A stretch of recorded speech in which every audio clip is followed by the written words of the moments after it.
Ito na, bubuksan na natin yung talong. Yummy!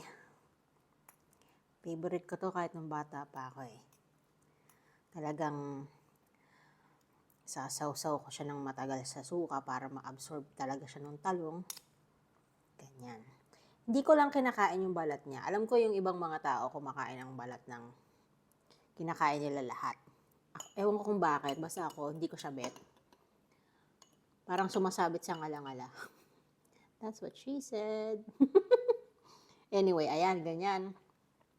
Soaked in the real goodness of sukang Pinoy. Tapos lalagyan mo ng bagoong.